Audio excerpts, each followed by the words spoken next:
Imagine a creaky, old house filled with secrets. That's where our story begins. Lily, a curious girl with bright eyes and a love for adventure, was visiting her grandmother's house for the summer. It wasn't just any house, it was a place where time seemed to stand still. Lily loved exploring its hidden corners, imagining the stories each room could tell. Little did she know, one dusty corner held a secret that could change everything for her family. A secret hidden within the pages of a forgotten diary. This diary wasn't just paper and ink, it was a time capsule waiting to be opened, holding the key to a past that someone wanted to keep buried. What would Lily find? The attic was Lily's favorite place. Sunlight streamed through cracks in the boarded-up windows, illuminating dust motes dancing in the air. It smelled of old wood and forgotten memories. One afternoon, while exploring behind a stack of moth-eaten quilts, Lily stumbled upon a small, wooden chest. It was locked, but the latch was weak. With a little wiggling, it popped open. Inside, nestled among faded ribbons and dried flowers, was a diary. Its leather cover was worn and cracked, the pages yellowed with age. This wasn't just any diary, it felt important, like it was waiting just for her to find it. This was the forgotten diary. Carefully, Lily lifted the diary from the chest. Dust puffed up around it like a tiny cloud. She could tell it hadn't been touched in decades. The cover was brittle and one of the corners was torn. Cobwebs clung to the spine. The pages felt thin and fragile beneath her fingertips. It smelled like dried flowers and time. Some of the pages were stuck together and Lily had to gently pry them apart. She knew she had to be careful. This diary was a piece of history, a whisper from the past. It was clearly forgotten, left to gather dust and secrets in the old attic. Back in her room, with the window open and a soft breeze blowing, Lily opened the diary to the first page. The ink was faded brown and the handwriting was elegant and swirling. "My dearest diary," it began, "today my heart feels like a bird taking flight." The diary was written by someone named Clara. As Lily read on, she was transported to another time. Clara wrote about her days, her dreams, and her secrets. Each word painted a picture in Lily's mind. She felt like she was getting to know Clara even though they lived in different centuries. This was the start of a journey into the past, guided by Clara's own words. As the days passed, Lily continued to read Clara's diary. She learned that Clara was her great-grandmother, a woman she had only heard whispers about. The diary spoke of picnics in the meadow, dances under the stars, and secrets shared with her best friend, Rose. But then, the entries started to change. Clara wrote of a boy named Thomas, a boy her family didn't approve of. "He is kind and brave," Clara wrote, "but Papa says he is not good enough for me." Lily realized that Clara was in love, but it was a forbidden love, a love that could cause trouble for everyone. The diary entries became shorter, filled with worry and sadness. Clara wrote about arguments at the dinner table, hushed whispers in the hallways, and a growing tension in her home. "Papa and my brother, Samuel, barely speak to each other anymore," she wrote. "It's all because of Thomas. They say his family is beneath us, that we should only marry within our own kind." Lily started to understand that Clara's love for Thomas wasn't just a personal matter.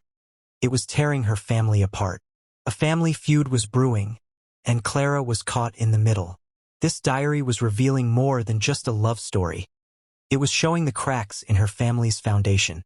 One day, the entries stopped abruptly. Then, after several blank pages, a new entry appeared, written in a shaky hand. "I can't stay here anymore," Clara wrote. "They will never accept Thomas. I must follow my heart even if it means leaving everything behind." Lily's heart pounded in her chest. Clara ran away. She left her family, her home, everything for the sake of love. The last entry on that page read, "I pray that someday my family will understand." After that, the diary was silent for many years. Lily wondered what happened to Clara and Thomas. Did they find happiness? Did Clara ever see her family again? The diary left so many unanswered questions. Years later, a new hand wrote in the diary. It was still Clara, but her writing was older, wiser. "Thomas and I have built a good life," she wrote. "We have a small farm and a loving home." But then came a sentence that made Lily gasp. "Before I left, I discovered I was expecting a child." A child? Clara had a baby before she ran away. A secret baby. Lily couldn't believe it. This changed everything. Was the child still alive? Did her family know about this? This forgotten diary had revealed a secret that could rewrite her entire family history. What would Lily do with this information? Lily stared at the diary, her mind racing. If Clara had a child before she left, that child would be her great-aunt or great-uncle. And that meant they could have children, grandchildren. More family members that no one knew about. Was it possible that there were relatives out there, completely unaware of their connection to her family? The thought was both exciting and a little scary. What if the secret changed everything? What if it caused even more trouble within her family? But Lily knew she couldn't just ignore it. She had to find out the truth. She had to know if there was a missing piece of her family puzzle out there somewhere. Lily decided to start her investigation with the old family photo albums. They were kept in a large trunk in the living room. She carefully pulled out each album, her fingers tracing the faces of her ancestors. She saw pictures of Clara as a young girl, laughing and playing with her brother, Samuel. But there were no pictures of Clara after she ran away. And there were no pictures of a baby. Lily felt a pang of sadness. Did her family try to erase Clara from their history? She looked closely at each photo, searching for any clue, any hint of the secret child. This was like a treasure hunt, but instead of gold, she was searching for a lost member of her family. Finally, in the very last album, tucked away in the back, Lily found it. A picture of a baby, maybe a few months old, wrapped in a white blanket. The picture wasn't labeled, and the baby didn't look like anyone else in her family. The baby had big, curious eyes and a sweet little smile. Lily felt a jolt of excitement. Could this be Clara's child? Why was it hidden in the back of the album, like a secret? This picture was a clue, a breadcrumb on the trail to finding the truth. She carefully removed the picture and held it up to the light, studying every detail. This baby was her family, and she was determined to find out who they were. Lily knew she couldn't keep this secret to herself any longer. She needed help, someone who knew the family history. She decided to confide in her grandfather, a kind and gentle man with a twinkle in his eye and a head full of stories. He was the family's memory keeper. That evening, after dinner, Lily sat beside him on the porch swing. She took a deep breath and showed him the diary and the picture of the baby. "Grandpa," she said, her voice trembling slightly, "I think I've found something important, something about Clara." She watched his face carefully as he looked at the old diary. Would he be angry? Would he dismiss her discovery? She held her breath, waiting for his reaction. Grandpa's eyes widened as he read Clara's words. He turned the fragile pages carefully, his brow furrowed in concentration. When he saw the picture of the baby, he gasped softly. I had no idea," he said, his voice filled with surprise. "This is incredible." He looked at Lily, his eyes filled with a mixture of shock and excitement. "Lily, this could change everything. We have to find out if this child is still alive. We owe it to Clara and to our family." He wasn't angry or dismissive, he was eager to help. Lily felt a wave of relief wash over her. She wasn't alone in this anymore. Together, they would uncover the truth. The next day, Lily and her grandfather went to the local library. It was a quiet, cozy place filled with the scent of old books. Grandpa knew the librarian, Mrs. Gable, a kind woman with a warm smile and a love for history. He explained to her that they were researching their family history and needed to look at old birth records. Mrs. Gable was happy to help. She showed them to a room filled with dusty books and microfilms. Lily felt like a real detective, searching for clues in the past. This was going to be a long and difficult search, but she was determined to find Clara's child, no matter what it took. The library held the keys to unlocking their family's secrets. Hours turned into what felt like days as Lily and her grandfather pored over the old records. They searched for any birth certificate with Clara's last name around the time she would have had the baby. Finally, just as they were about to give up for the day, Grandpa pointed to a name on the microfilm. "Look, Lily. Clara Mayberry, and the birth date matches the timeline in the diary." Lily's heart leaped. It was a girl. They had found her. The birth certificate confirmed the baby's name, Alice Mayberry. This was it, the proof they had been searching for. Now they just needed to find out what happened to Alice. They continued searching, now looking for any record of Alice after her birth. After more digging, they found another document, an adoption record. Alice Mayberry had been given up for adoption shortly after she was born. Lily felt a pang of sadness. Clara must have been heartbroken. Why did she give her baby away? The adoption record listed the new family's name, Peterson. This was another clue, another piece of the puzzle. Alice Mayberry was now Alice Peterson. The search was far from over, but they were one step closer to finding her. The truth was slowly being revealed. Using the Peterson name, they searched census records, old phone books, anything that might lead them to Alice. Finally, they found a listing for an Alice Peterson in a nearby town. The listing was old, but it was a start. Lily and her grandfather decided to drive to the town and see if they could find anyone who knew Alice Peterson. The town was small and quiet, with tree-lined streets and friendly faces. They stopped at a local diner and asked the waitress if she knew Alice Peterson. The waitress thought for a moment, then her eyes lit up. Alice Peterson? You mean Rose? Sure, everyone knows Rose. She's a sweet lady. Lives just down the street.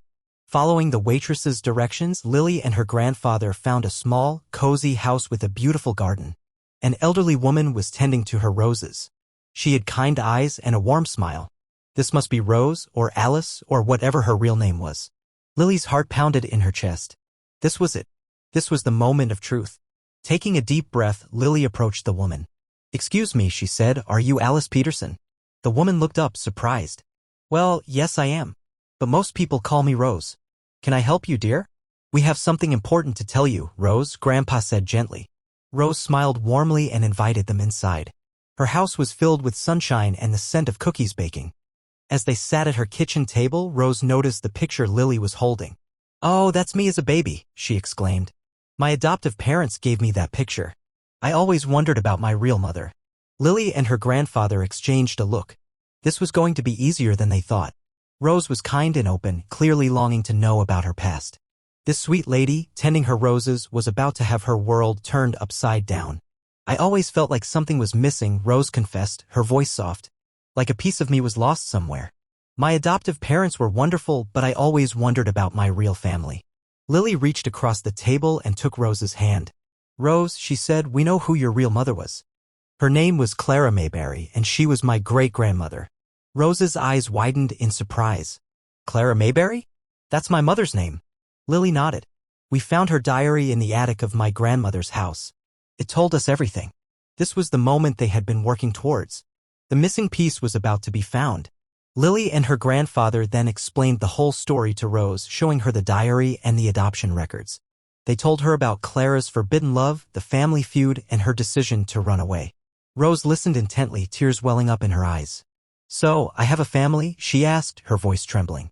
"A real family that I never knew about?" Grandpa nodded. "You do, Rose. And we're here to welcome you with open arms." Rose was overwhelmed with emotion. After all these years, she finally knew where she came from.